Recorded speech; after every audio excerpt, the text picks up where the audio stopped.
Hello and welcome back to the Naked Marriage Podcast. We are Dave and Ashley Willis, and on this podcast, we address the truth about sex, intimacy, and lifelong love. And you guys, we are starting a new series today that we are so excited about because we really feel like it will keep you and your spouse from falling for some of the pitfalls that often lead to divorce. But before we dive into our first one today, I want to share a recent review with you. And this one is from Cubbies31, and they gave us 5 stars. So thank you so much. And it says, "This show goes into great biblical truth.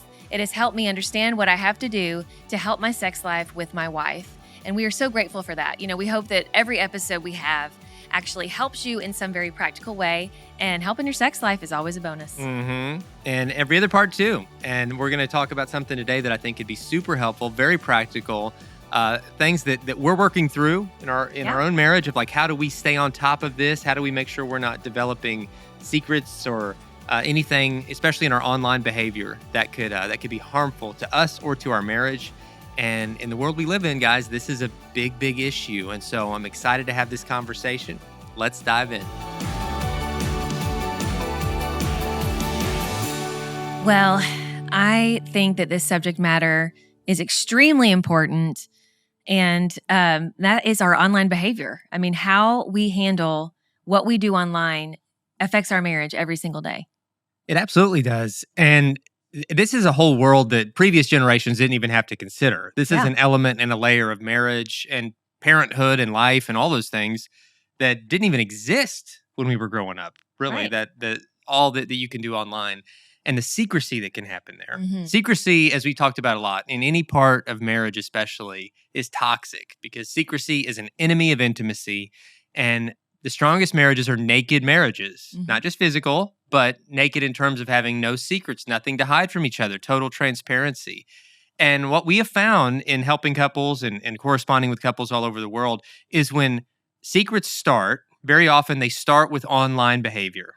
Right. And that kind of just gives a foothold to a pattern of deceit in the marriage. And so you've got to be so careful about what you're doing on your phone, what you're doing on your computer, the correspondences you're having, the things you're searching for, the things that you're looking at. And you might think those things don't even matter. It's like it's harmless. I'm just scrolling through a phone. But everything we put into our eyes and our minds affects our marriage. And so we just have to be intentional about it. We really do. And you guys, we have been receiving so many emails and DMs about this specifically. And that's why we wanted to actually do a full episode on this as one of the 9 habits that can lead to divorce, because we've literally seen this happen. And really the reason it happens, and Dave's kind of touched on this already, is because people are in denial of the power that our online behavior has over us and over our relationship. And recently, a particular DM that came in said that this woman's husband has a lot of friends that he had recently connected with on Facebook. And these friends, many of them happen to be female. And I kind of got the impression that some of them he had maybe dated or had maybe a little romantic something with. And she said that, he keeps on messaging with these women. And I guess, there was a notification that came in. And she happened to look over at his phone, and she said the nature of what this woman said seemed rather flirty. And so she brought it to her husband's attention because they want to have a naked marriage. And she said that he got kind of upset because he's like, well, that's not on me. I'm not being flirty, But this is the kicker, is that we may have motives that are completely non-romantic. We're not looking for anything. We literally are just wondering what's going on in their life. But we don't know what that person's motives are. And we don't know what's going on in their life. Like, we don't know if maybe they just went through a divorce and they're really in a fragile state right now, just looking for someone from their past that brought comfort back then and is maybe looking for comfort now. And let me just be real clear here. God's not calling you to be their comfort. Boom. Make no bones about it. Like, he is not calling you to be their shoulder to cry on as someone of the opposite sex who's married, okay? And so this, just to give a little bit more perspective in this story that a lot of you I think can relate to, that's kind of was what the husband was telling the wife, is like, well, I'm just trying to be there for these people. And she was like, am I wrong for feeling like this could maybe open the door to the enemy tempting, him to kind of fall down a rabbit hole he never was intending to go down? And I was like, I wrote her back and I said, absolutely not. You have every right to be on guard.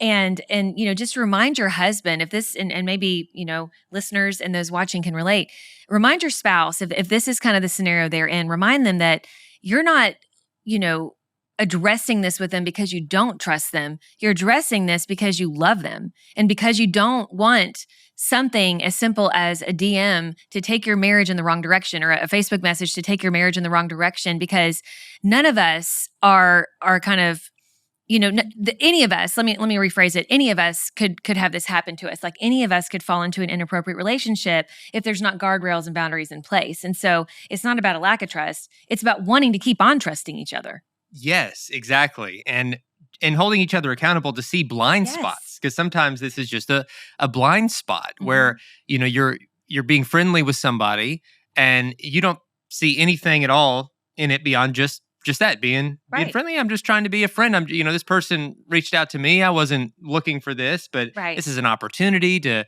maybe we could even call it ministry. I'm doing ministry for this person. I'm being an encouragement. I'm saying I'm going to pray for them and all those things.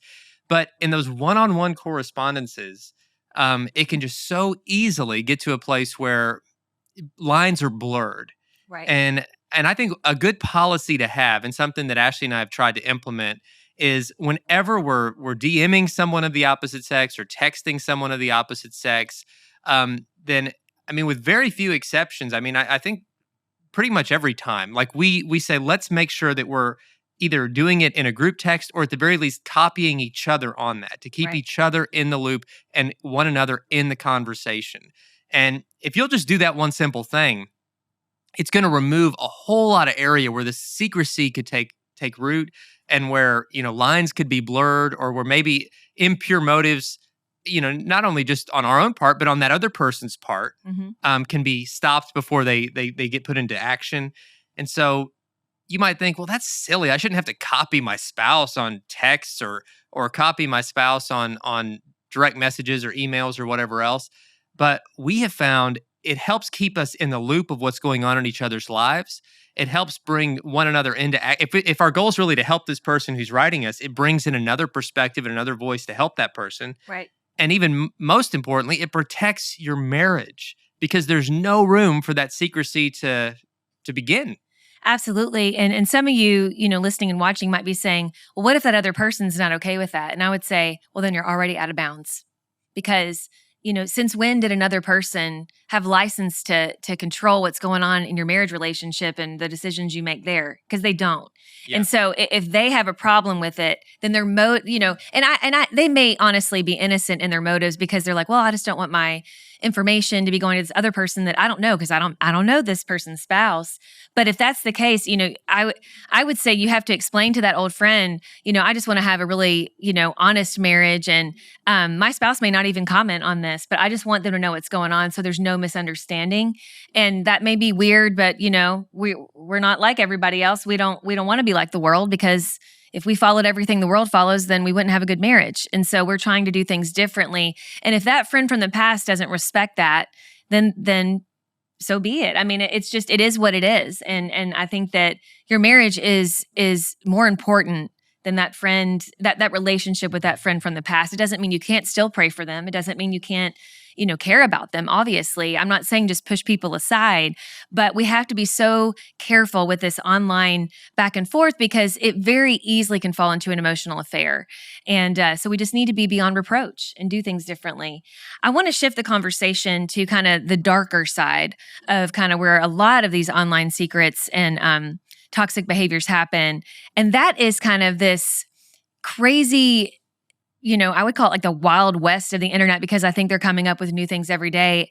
And that is when it comes to like pornography and things that kind of are maybe not technically porn, because there's not nudity, but there is a connection that's romantic. And I know that there's things these days where on things like OnlyFans, which is a website that is very much known for live action pornography that's based on fetishes and such. And we've referenced this before in past episodes, especially on porn. So if you want more information on what exactly we're talking about, you can go back and listen to those episodes. But basically, it's also become a place where people who kind of want something a little racy outside of their marriage will go and have these like romantic relationships that oftentimes turn into sexual anyway. But they tell themselves, well, it's nothing. I'm just spicing things up. And you guys, that that is just not what God called us to in our No, marriage. no, And it no, no. opens the door, like what you'll find, and I've talked to people who walk through this, it opens the door to so many other things that that person just never saw coming their way, and leading them down, these trails to infidelity that they just never saw coming. And so just completely steer clear of that, and pornography, any kind, you guys. I mean, you don't want to mess with emotional affairs. You don't want to mess with physical affairs and anything that is resembling that. And so just don't go to those websites. Don't even toy with the idea, because I'm telling you, the enemy loves to mess with us in that way. And something that seems even harmless to some people that's actually really, really toxic, and we've gotten specific messages about this, is just, social media behavior, and specifically men following female fitness accounts. And you think, especially on Instagram. On Instagram, where these ladies are posing their fitness photos when really it's just these bikini shots of fit women, and it's essentially soft porn to the guy. He's not following it because he wants fitness tips. He's following it because he wants some eye candy. And guys, that's really, really hurtful. And you might think, oh, but that's harmless. Nobody's naked. They're not having sex in the pictures. It's not porn. It's just me just appreciating, these other people. But when you're following that, you're putting those images in your head.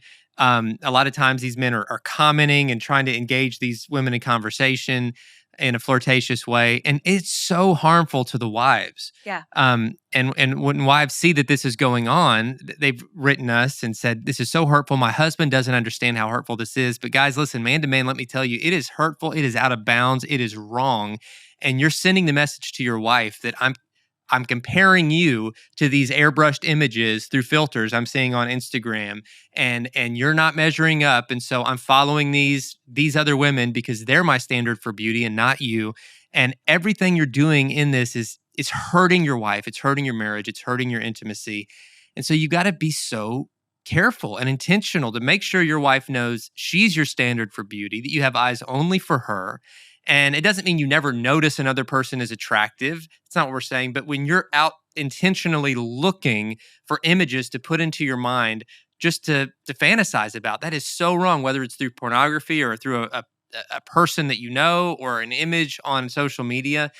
And so you got to protect your eyes. You've got to protect your heart and your mind. And you have to be careful. Absolutely. And I would say this isn't just a male issue. I don't think it's just guys doing this. Definitely. I know a lot of ladies that do the exact same thing. They find these fitness guys and they're like, oh, but he has good tips, and just so happens that he's shirtless most of the time. It's like, and he's doing things that clearly, he's oiled up when he's doing his lifting his dumbbells or whatever. And, guys, and they know those people, they're running their business. They know what catches eyes, and I'm not vilifying them, but, odds are maybe they're single or something, but it's not, we just don't want to go down that path. I didn't know you were into being oiled up. I'm going to get some oil. Well, no, I will look different than you're oiling the up, fitness guys. If you're oiling up. But if you want me greasy torsoed, I can make this happen. We can. I'm not saying that's my thing. I'm just saying when someone oils up, it's to catch the light and to bring more focus to their muscles and stuff, Same with the women, like if they're doing that, Anyway, I don't know a whole lot about this world. You seem like you know a lot. I'm like really interested. But you know what I'm saying. I mean, it's the same thing. I think that a lot of times, we know that guys tend to be more visual, but women are visual creatures too. Yes. And so we have to watch kind of where our eyes go. And I think just getting down to the very practical, a practical way of managing our online habits well is really asking ourselves, why am I following this person? Or why am I DMing this person? Why am I in this, on this Facebook group page or something? Like, what is my motivation for doing this? Is it to grow as a human being? Is it to connect with a specific person of the opposite sex? And number two, what I would ask yourself is would I want my spouse doing the same thing? Yeah. Would I the golden rule. Totally okay with this if my spouse is doing this same thing? That's a good standard, guys. That's a real good standard. If you ask yourselves those questions, it's going to help prevent a lot of heartache. And so talk to your spouse about this. I think all of this begins with healthy communication, to just say, listen, what does it look like for us to have a naked marriage? What are those areas in each of our lives where we might be tempted to keep secrets? Maybe it's in finances. And maybe it's online purchases we don't want the other to know, For sure. which is a whole big separate issue that maybe is the very issue that you guys need to talk about. Maybe it's in our correspondences with friends or the opposite sex. Maybe it's in what we're searching, what we're looking at. But pull out those phones and say these phones could be a great tool to help keep us connected to each other and to loved ones, or these could be a great distraction in our marriage that could cause a lot of harm. And what do we need to do to make sure we're safeguarding each other, protecting each other? And part of the things that we've done, we put filtering software on our phones and devices just to protect each other. And now that we have 4 kids, we do the same with them.